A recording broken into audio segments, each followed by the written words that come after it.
Good morning. We are currently sat on a lovely little rooftop balcony thing.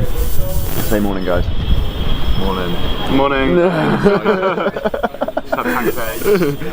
Pancakes were really good. Like, I was surprised. I ordered 2 because the last few we've got have been like rubbish and not filling, and these were so over the top. I just feel sick now.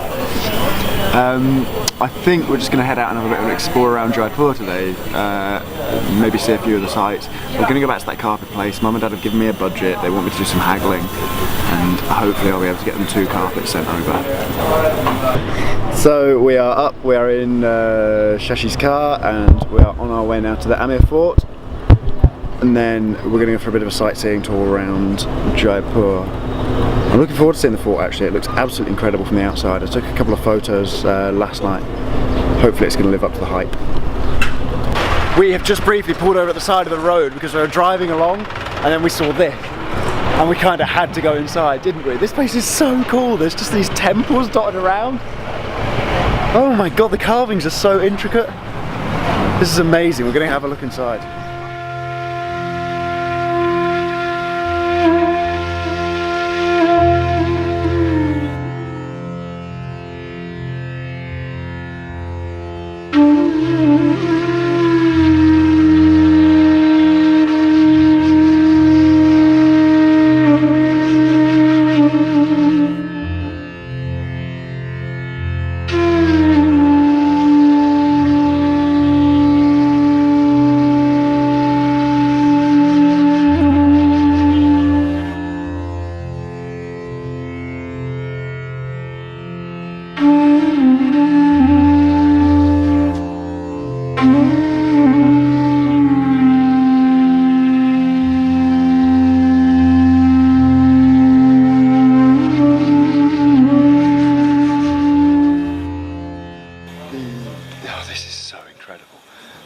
Look at that. And I mean, the carving detail on this is like nothing you've ever seen. Look at there's 3 different cultures here, like that are sort of portrayed in all of the carvings. I'll try and find the name of the place, but at the bottom rung you've got Mughal culture. So that's just down here. So the Mughal stuff is all of this stuff down the bottom. And then a bit higher up you've got all the Hindu carvings, sort of up in the middle. And then above that you've got the Jain carvings as well. So they're representing all of these different 3 cultures in this temple. And we just drove around a corner and it just happened to be here. 3 gods is important: Brahma, Vishnu and Shiva. It was the Krishna and the Mirror temple. So at least we found out what it actually was. And whereabouts is it, Shashi? Well, how would someone find this place? Near the Amir Fort? Yeah. Okay, so it's near the Amir Fort. Okay.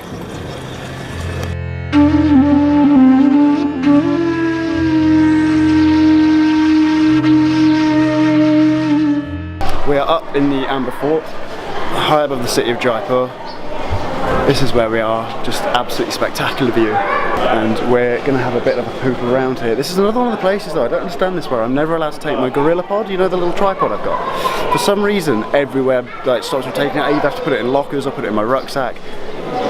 Just, I don't know, I don't understand the purpose behind that. None of the rules are followed in this country, and yet I have to put my bloody gorilla pod away. Oh well, we're going to have a bit of a poot around here, and then Shashi is going to take us to some other places. Let's go explore.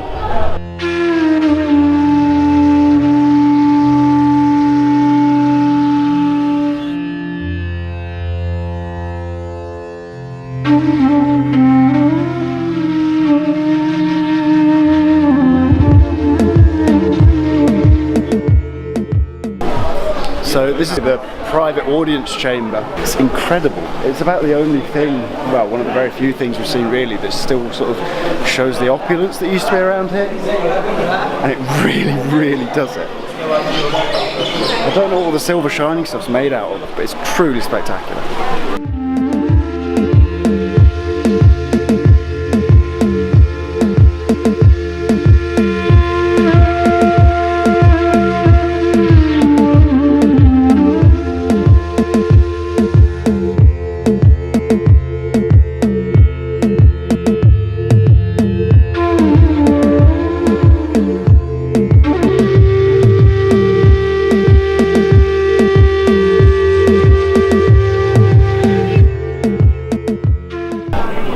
I've just read a sign for you so you can get a bit of info. So the palace was completed in 1599, so this bit we're stood in at the moment. I mean, it only took 25 years to build.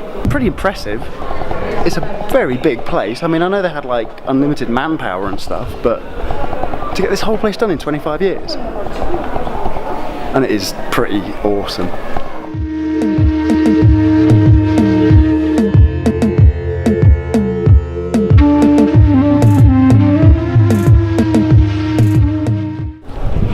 Clearly one of the more interesting sights in the Amber Fort is Shaky, just because he's so tall. Nobody can really understand. They love this man. So that was the Amber Fort. It was really good actually. It's very, very hot up there. We met a bunch of girls who I think these guys are going to meet up with in Pushkar because they're all going in the same direction. I never really realised that when you're travelling, just everyone's so friendly. They really are. Everyone's just like happy to see each other. We are now heading on to the water palace to go get some photos of that. You can't actually go up to it, but we'll take some photos and video across the river. And again, that just looks wonderful. After that, I think we're heading back to the textile factory. That I'm looking forward to. I think that might be my highlight for today. Okay, so this is the Lake Palace, I think. We've just been dropped off. As I say, you can't actually go out there, but hopefully we'll be able to get some shots looking over that sort of direction.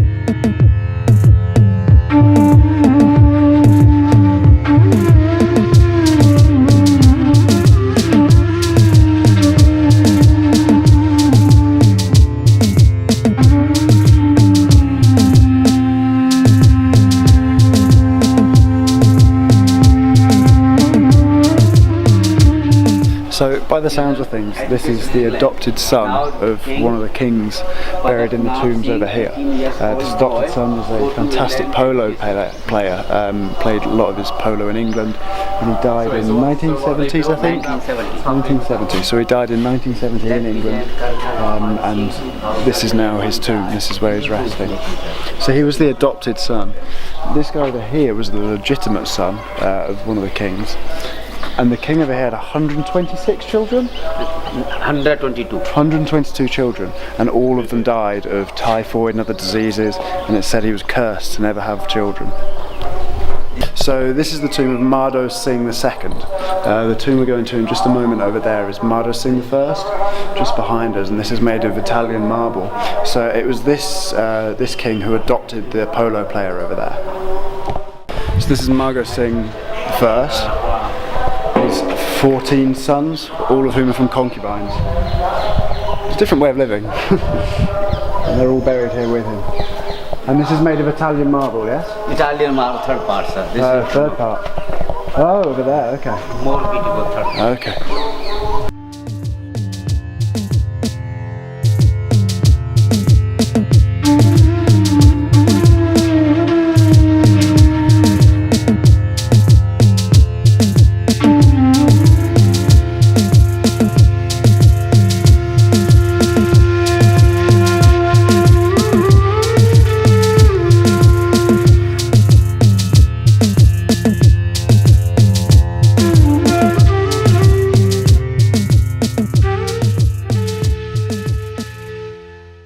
So the tomb behind me here is the tomb of Madho Singh I. Madho Singh I, it was said, was 7 feet tall and about 240 kilograms. He was 4 feet wide. He had 900 concubines and 9 wives, but it said that, and bear with me here, but so it said his penis was 18 inches long, and it was so big that every night when he tried to sleep with anyone, he actually ended up killing them, so he never had any children. I just think it is because he was massively fat, to be honest.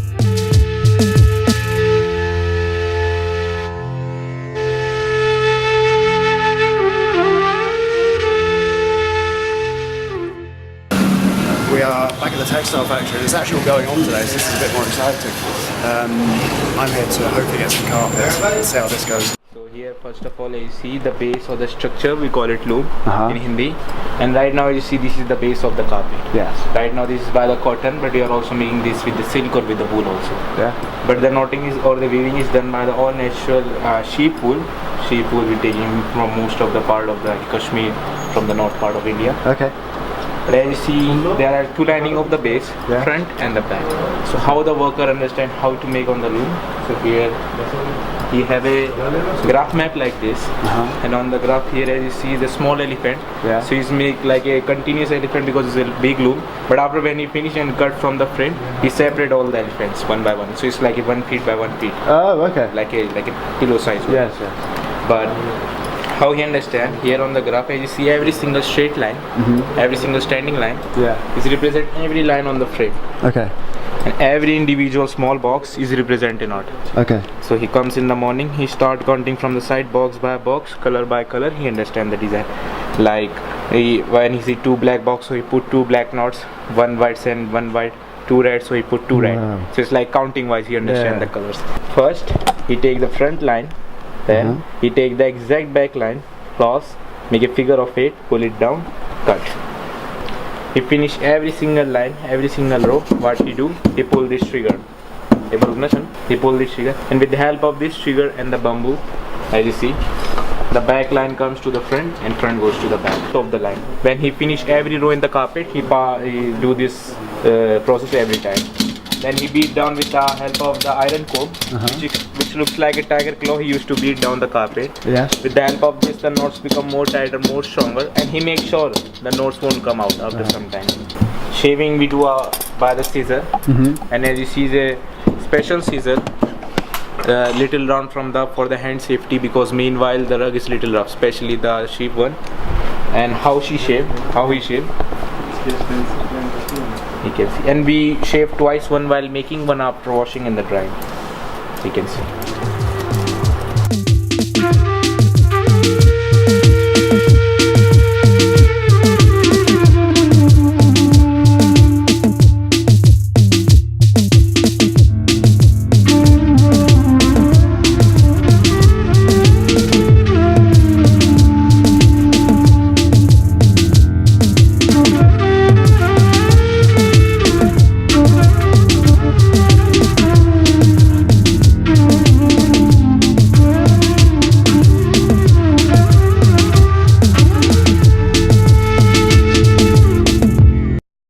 So we've come to a deal on the carpets. That's amazing. They are just stunning. We've gone for these two just here, and I mean, just the craftsmanship that goes into these things is mind-blowing. And it's all like natural fruit and colour and all that sort of stuff. I mean, I love it in here. It's just, this is quintessentially what I think of with India. Just fine craftsmanship and lovely, amazing people. So yeah, I'm just getting my card sorted now. I'm going to make the payment, and yeah, all is good. Very happy. So it looks like we're all sorted, just getting my passport and stuff done, the receipt, and then Mum and Dad have got some new rugs. This is good news. And what did Shaky get? He got 1 suit, and 4 shirts. Quilts. 4 quilts. It's going to be warm back home.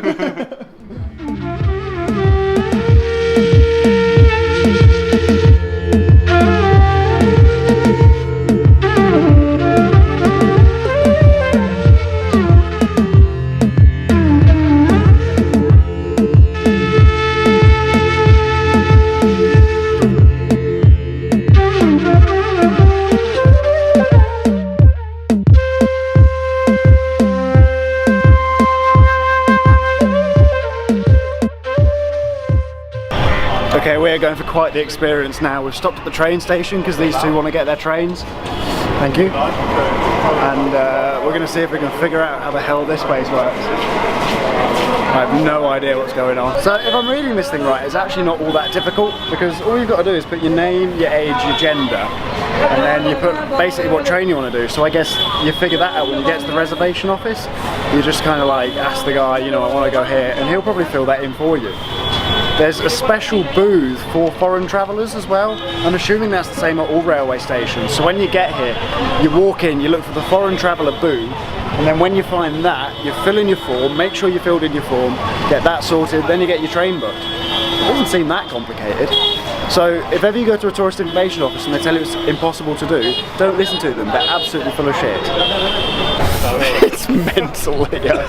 We're just being like approached by everybody who's just saying hello. Apparently that was quite painless. I know it took a little while, like you have to queue up for a long time and make sure you know what you get in your forms.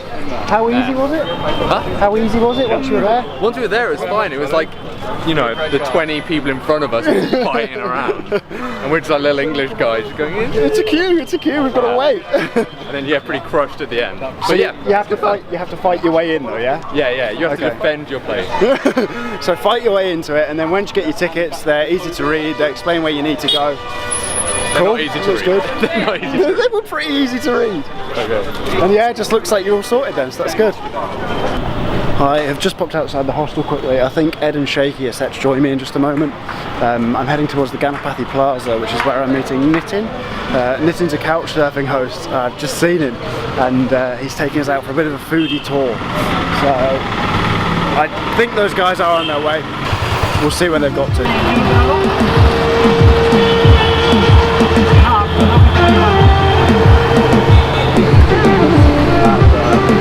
And after from day 15 to day 30th, all around the place of rice and you all keep up with all those. Okay, yeah, good. That's it. What's your favorite like that? It's very tough. Okay, so I'll give you 15,000. I'll give you to have a 700 rupees. Just let me know the timing then. Okay.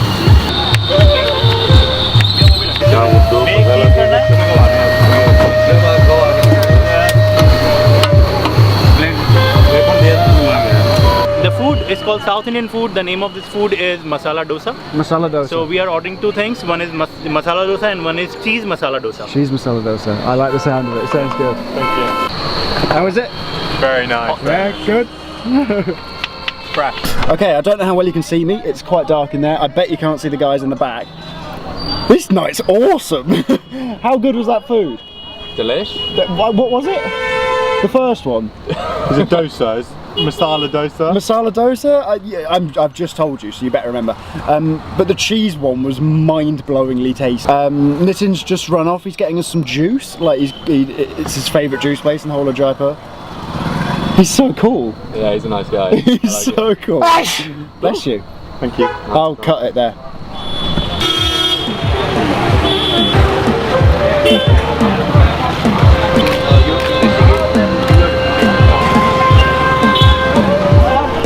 He is the man who is in Master Chef India. How you doing? How about the chili? How hot do you like to have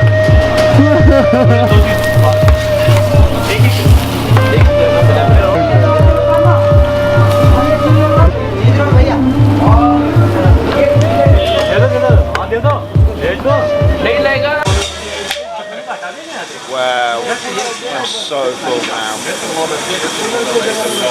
I am like so full now. It's restaurant 5, I think, and yeah, it's an excessive night of food, but just some amazing food, like amazing food, amazing atmosphere. It's so nice to be out. Tip, if you ever come to Jaipur, look up Nitin Sharma. I'll post his couch surfing link below. The man's an absolute gem. Like, he just looks after you, takes you around all these places, like shows you all the best parts of his city. So nice. Hopefully tomorrow or the day after we're going to go see the school, we're going to go meet the students. It's a really good weekend. Looking forward to it.